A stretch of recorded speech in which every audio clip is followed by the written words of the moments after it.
June 6, 1944. The forest outside Sainte-Mère-Église was not silent. It was never silent, but the sound that cut through the pre-dawn gloom was wrong. It was not the rustle of a German patrol, nor the cautious movement of lost paratroopers. It was a deep, guttural scream, a sound of pure, bestial rage that seemed to shake the very leaves on the trees. Sergeant Jack Corrigan of the 82nd Airborne froze. His Thompson submachine gun held tight. He signaled his 2 men to halt. They were separated from their unit, moving blind through the Norman hedgerows. This sound was not on any map. They moved toward the source, weapons raised. The smell hit them first: copper, cordite, and something else.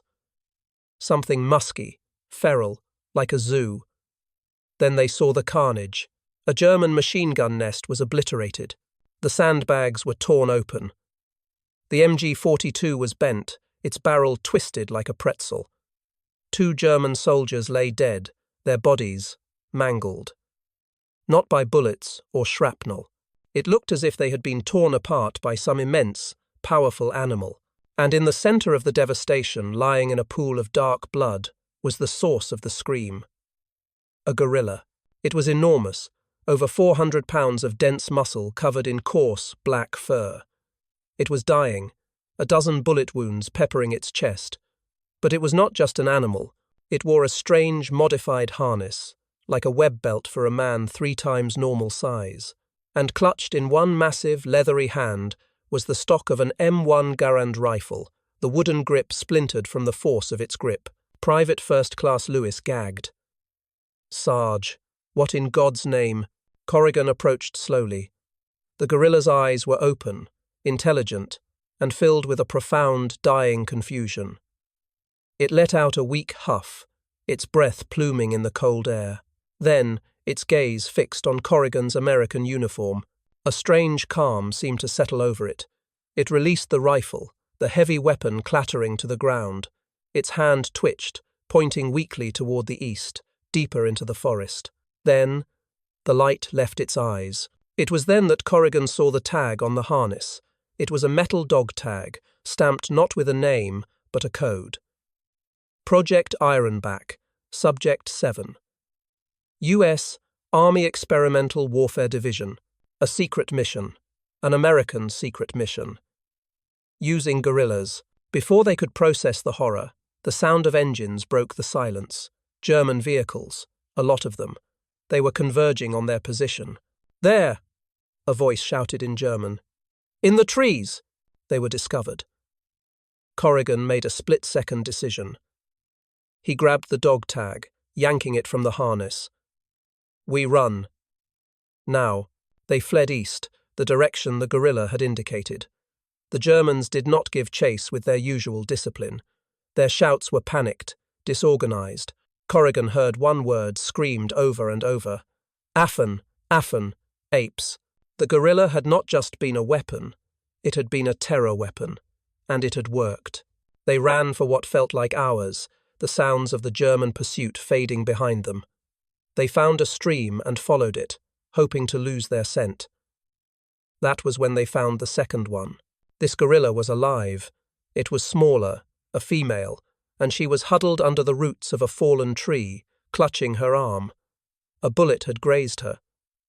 She wore the same modified harness, and she was not alone. Cradled in her other arm was a tiny infant gorilla, its eyes wide with fear. She looked at the approaching soldiers, her body tensing to fight. Corrigan slowly lowered his weapon.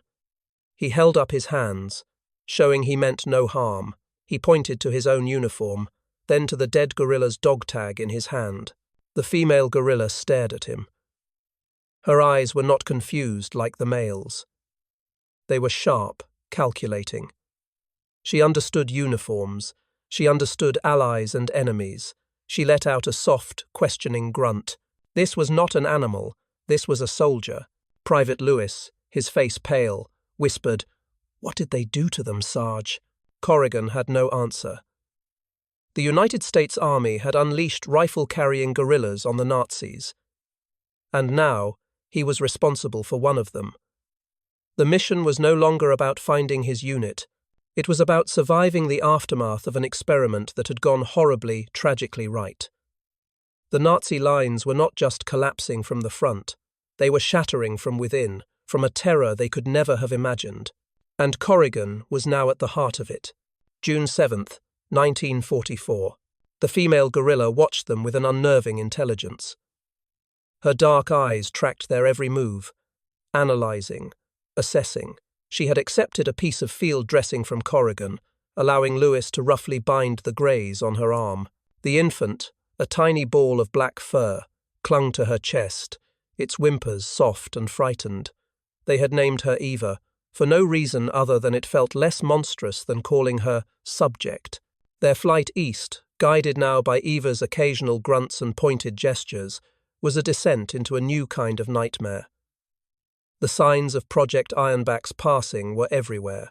They found another dead German patrol, this one caught in a hedgerow lane. The men had been flung against the earthbanks with tremendous force. One soldier's helmet was crushed, the steel bearing the clear imprint of powerful fingers. There were no bullet casings from an American weapon, only the heavy, distinct tracks of a panicked animal. "They're breaking the line," Lewis whispered, his voice full of awe and horror.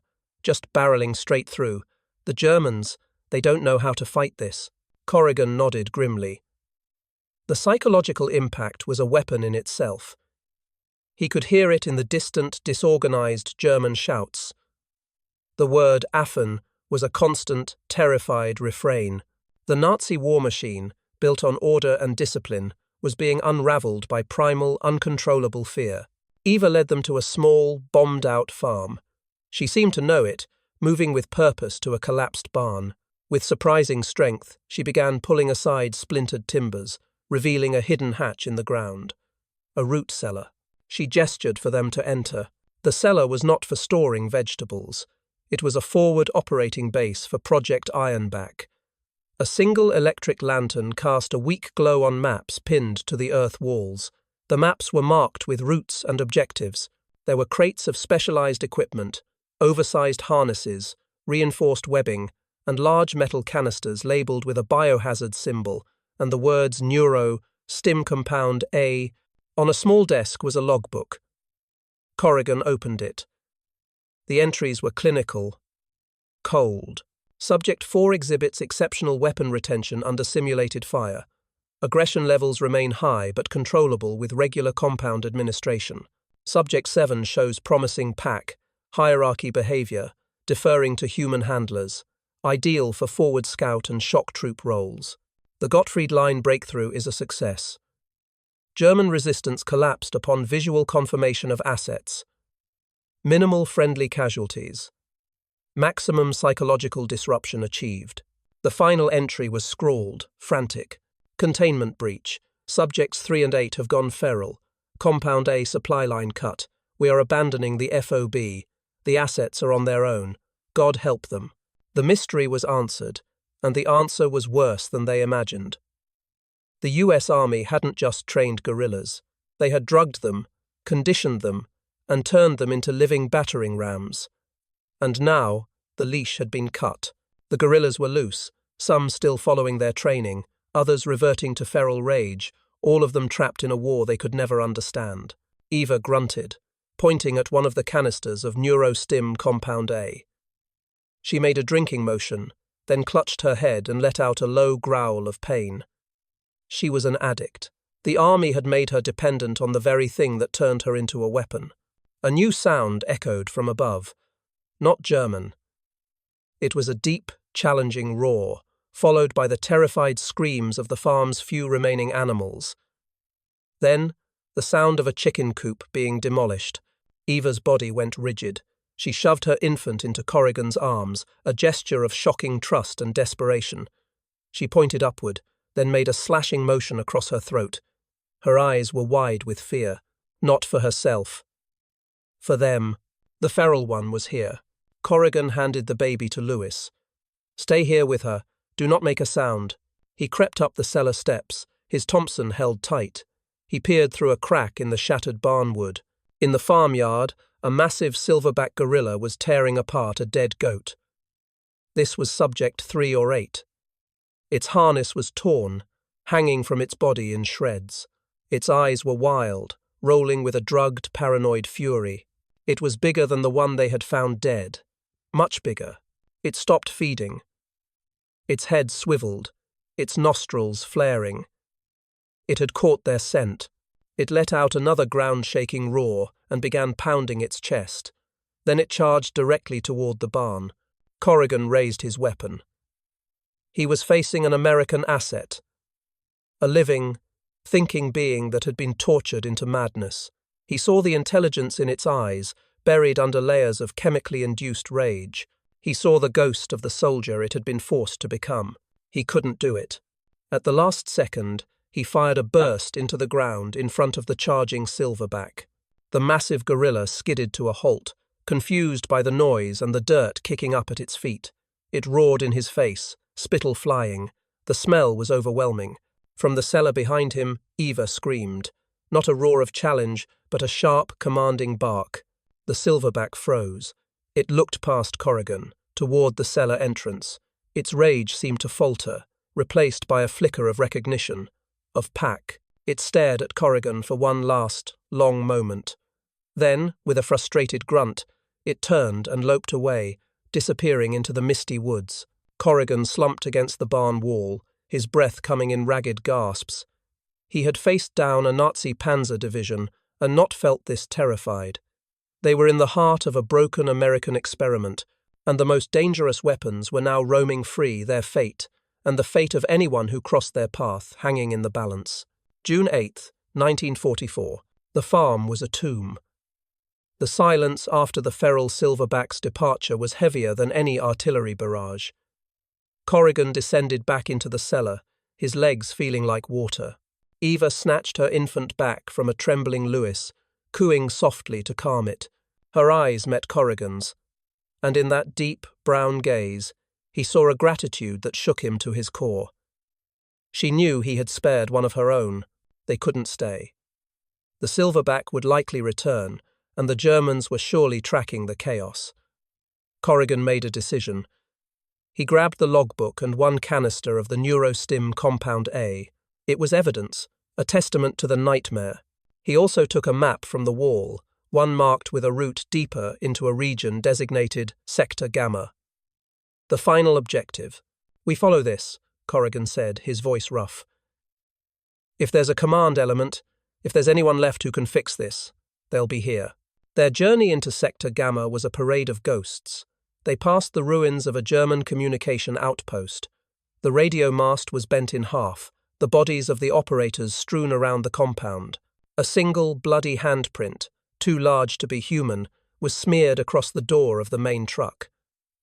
The guerrillas were not just breaking the line, they were surgically dismantling the German nerve center. The psychological toll on his men was immense. Lewis jumped at every shadow. The other private, a kid from Ohio named Miller, had stopped speaking entirely, his eyes vacant. They were fighting a war, but the enemy was fear itself, a fear their own side had manufactured. Eva was their compass. She moved with a purpose that was more than instinct. She recognized landmarks on the map, pointing them down hidden trails and through dense thickets the Germans would avoid. She was leading them to the heart of Project Ironback. They found it as dusk began to settle. It was not a bunker or a farm. It was a sprawling, abandoned sanatorium, its windows boarded, its grounds overgrown, a perfect, hidden location for a secret that needed vast interior space. The main gates were chained, but the iron bars were bent outward, as if something immensely strong had simply pushed its way through. Inside, the silence was profound. Dust motes danced in the slivers of light cutting through the boarded windows. The air smelled of mildew, antiseptic, and that same feral, musky scent. They moved through cavernous halls that echoed with the ghosts of the insane. Now, it housed a different kind of madness. They found the laboratories first, rooms filled with surgical tables, stained with dark, old blood. Restraint chairs with thick, leather straps, sized for something far larger than a man.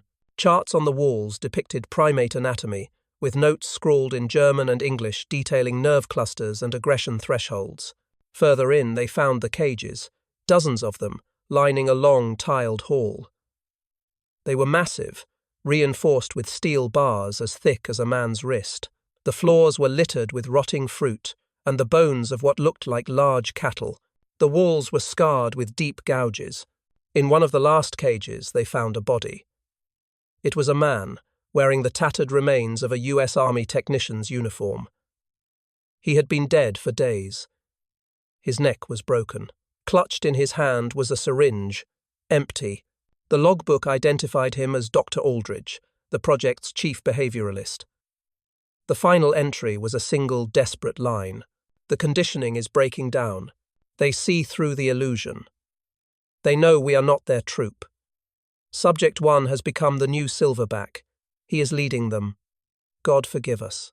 Corrigan looked at Eva. She was staring at the dead doctor, her expression unreadable. Then she turned and pointed down the hall, toward a set of double doors marked Gymnasium. A low, rhythmic sound came from behind the doors, a deep, resonant thumping, the sound of a powerful fist beating against a chest. Eva let out a soft, submissive whimper and lowered her head. Corrigan understood. This was not just a facility. It was a throne room. Subject 1 was here. The gorilla who had seen through the lie, who had thrown off the chemical and psychological conditioning and had taken command. He was the new silverback, and they were in his territory. The mission was no longer about finding answers. It was about survival. They were trapped in the abandoned headquarters of a rebel army, an army of super soldiers that America had created and then lost, and the king was waiting for them on the other side of those doors.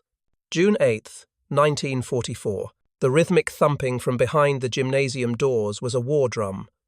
It vibrated through the dusty air of the sanatorium, through the soles of their boots, into their very bones. Eva had sunk into a full submission posture, head bowed, avoiding looking at the doors. The infant in her arms was silent, sensing its mother's terror. Sergeant Corrigan looked at his men. Lewis's face was a mask of sheer panic. Miller was catatonic, staring at a wall. They were broken. To go through those doors was suicide. To stay here was to be found by the Germans or by the feral silverback. There was no choice. Lewis. Corrigan's voice was low, steady. It was the voice he used to calm frightened replacements. You stay here with Miller. If you hear shooting, you run. You get back to our lines. You tell them what we found. You tell them about the guerrillas. Lewis nodded, unable to speak. Corrigan turned to the doors. He slung his Thompson. He would not go in with a weapon raised. He was not entering a battle. He was approaching a king. He pushed one of the heavy doors open. The gymnasium was vast. The basketball hoops were rusted skeletons overhead. The floor was scarred and filthy.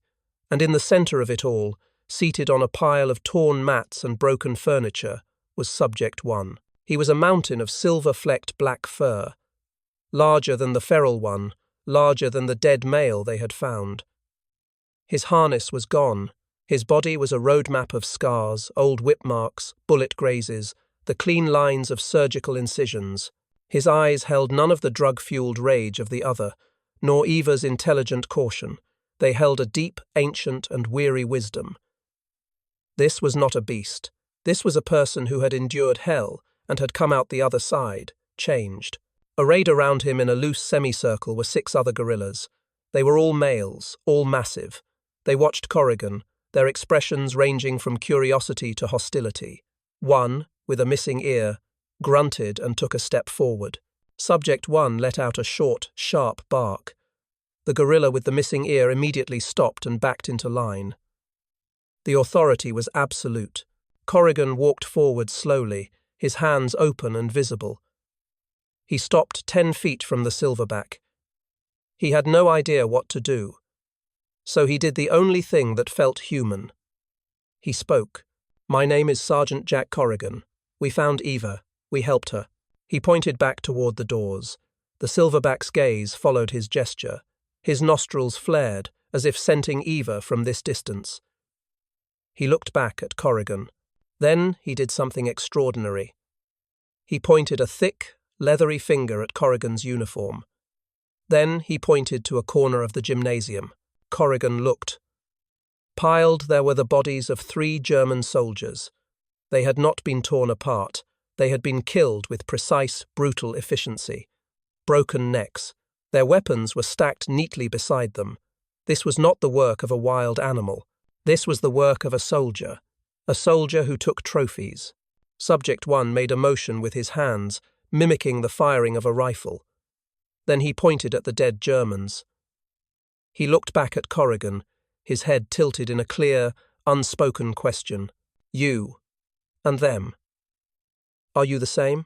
Corrigan understood. He shook his head. No. We are not the same. The silverback studied him for a long, tense moment. The other guerrillas watched their leader, waiting for his cue. The psychological tension was a wire stretched to its breaking point. The fate of every man in the sanatorium hung on this silent conversation between species.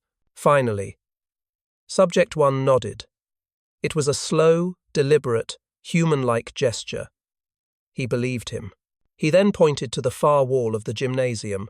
A large, painted map of the region was still hanging there, left over from the sanatorium's past life. He walked over to it, his movements surprisingly graceful for his immense size. He tapped a location deep behind what would be the current German lines. It was a spot marked as a remote hydroelectric dam. He looked at Corrigan and made a sweeping motion with his arm, as if clearing the map. Then he pointed at Corrigan and pointed firmly at the dam. The message was clear. You have your war, we have ours. This is our objective. You go to yours. An alliance. A territorial agreement between 2 armies that officially did not exist. Just then, from outside the sanatorium, came the distinct sound of German voices and the clatter of vehicle tracks. A lot of them. The Germans had finally tracked them down. Subject 1's head snapped up. A low growl rumbled in his chest. He looked at his troop and gave a series of quick, guttural commands. The guerrillas moved instantly, melting into the shadows of the gymnasium, heading for broken windows and secondary exits. They were not fleeing. They were deploying. The silverback gave Corrigan one last look. It was not a look of friendship. It was a look of mutual understanding. They were both soldiers, trapped in the same nightmare. Then he turned and vanished into the darkness. Corrigan ran back to the hall. Lewis, Miller, we're leaving, now, out the back. As they fled the sanatorium, the sounds of battle erupted behind them. Not the organized crackle of infantry fire, but the roaring of guerrillas, the screams of terrified men, and the rending of metal. Project Ironback was making its last stand, not as weapons of the US Army, but as their own army, an army of the wronged, fighting for a territory they had claimed as their own. Corrigan and his 2 surviving men ran east, toward the sounds of the real war. They had witnessed the collapse of the Nazi front, but not in the way anyone would ever report. The lines had collapsed from terror, from the nightmare America had unleashed, and now that nightmare had awoken, and it had its own plans. June 9th, 1944. The sounds of the guerrilla army's last stand faded behind them, swallowed by the dense Norman bocage. Sergeant Corrigan, with the broken Private Miller and the shell-shocked Lewis, moved like automatons. They were no longer soldiers on a mission. They were witnesses fleeing the scene of a crime. The image of Subject 1, the weary silverback king, was seared into Corrigan's mind. America had not just created weapons. They had created a new, intelligent enemy, one that understood tactics and held grudges. They stumbled upon a forward element of the 4th Infantry Division by pure chance.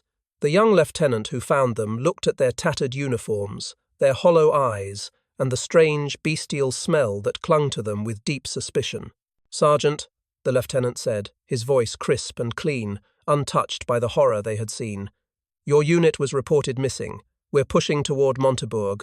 You can fall in with us." Corrigan merely nodded. He offered no report. He gave no details. The dog tag from the first dead guerrilla was a cold, heavy secret in his pocket. The logbook and the canister of neurostim were buried in his pack, wrapped in oilcloth. He would not, could not, tell the truth. As they moved with the fresh troops, they saw the aftermath of Project Ironback from the outside. The German resistance was sporadic, disorganized. They passed abandoned positions where the defenses were intact, but the soldiers were simply gone. They found a Panther tank, its turret ripped from its ring, the crew inside crushed. The official reports would call it a lucky artillery hit. Corrigan knew better. The psychological wall he built around himself began to crack. At night he dreamed of intelligent brown eyes and the sound of chests being beaten. He would wake up sweating, the musky scent of gorilla still in his nostrils. A week after their rescue, they were behind the lines at a temporary command post. Corrigan was cleaning his weapon when a staff car pulled up. A man in a perfectly pressed OSS uniform got out. He had the calm, assessing eyes of a predator. He introduced himself as Mr. Albright.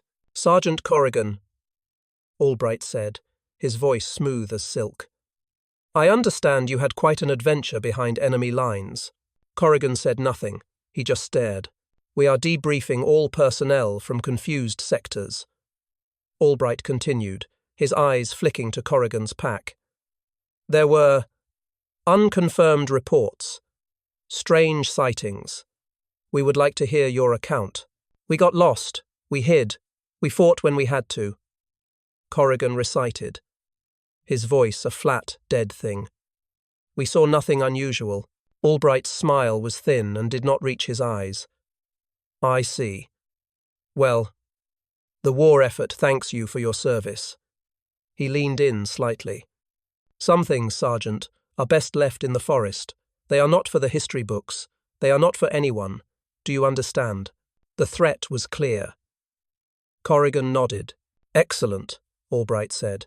He turned and left, his mission complete. The official story would be buried. Project Ironback would be scrubbed from the records. The war moved on. Corrigan was reassigned. He fought through France and into Germany. He never spoke of the guerrillas, but he saw their ghost in every shattered German position. He heard their roar in every explosion. When the war ended, he returned home to a quiet life in Pennsylvania. He married, had children, worked in a factory. He was a good man, a solid citizen, but he never forgot. On a cold afternoon in 1978, he was in his workshop, the smell of sawdust filling the air. His grandson was watching a television program about a new nature documentary. The narrator was speaking about a remote region in Central Africa, a place so isolated it was never properly surveyed. The screen showed footage from a camouflaged camera trap. The image was grainy. It showed a clearing in a deep jungle. And moving through that clearing was a troop of gorillas. They moved with an unnerving discipline, and one of them, a massive silverback, turned and looked directly into the camera lens. For a split second before the film cut out, Corrigan saw it, a faded, tattered scrap of olive-drab web belt, tied like a band around the gorilla's powerful bicep. The narrator's voice was filled with scientific wonder. "And here, we have a fascinating, unique behavior. This silverback appears to be wearing a form of decoration, a token from the forest." Corrigan turned away from the television, a faint, sad smile on his old face. He walked to his desk and unlocked the bottom drawer. He took out a small, metal box. Inside, wrapped in soft cloth, was the dog tag. Project Ironback. Subject 7. He had never told a soul. He had carried the secret for over 30 years. The strange US experiment had not just terrified the Nazi front, it had created something that outlasted the war. The guerrillas had not just collapsed the German lines, they had escaped, they had gone home, and they had taken a piece of the war with them.